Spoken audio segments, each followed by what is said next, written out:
एक बार की बात है, किसी शहर में एक बड़े से पेड़ पर एक पक्षी रहता था जिसका नाम था सिंदूक। सबसे चौंकाने वाली बात यह थी कि उस पक्षी का मल सोने में बदल जाता था। यह बात किसी को भी पता नहीं थी। एक बार उस पेड़ के नीचे से एक शिकारी गुजर रहा था।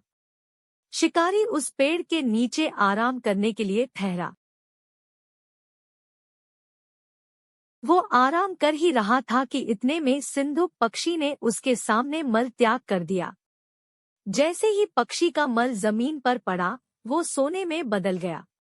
यह देखते ही शिकारी बहुत खुश हुआ और उसने उस पक्षी को पकड़ने के लिए जाल बिछाया। सिंधुक जाल में फंस गया और शिकारी उसे अपने घर ले आया।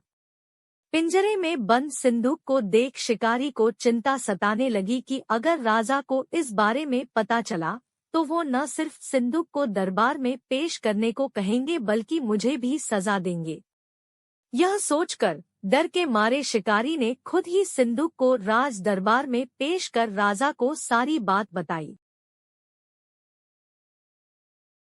राजा ने आदेश दिया कि सिंदूक को सावधानी से रखा जाए और उसे अच्छे से खाना खिलाया जाए।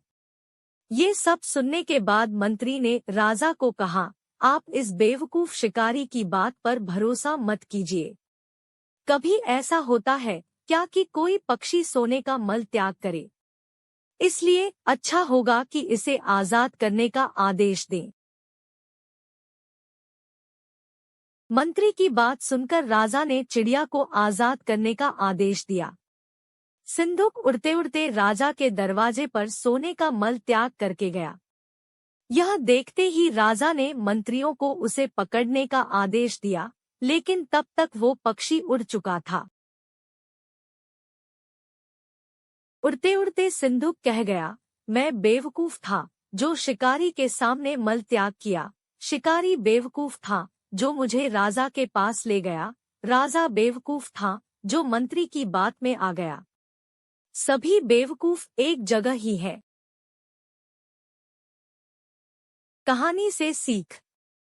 कभी भी दूसरे की बातों में नहीं आना चाहिए और अपने दिमाग से काम लेना चाहिए।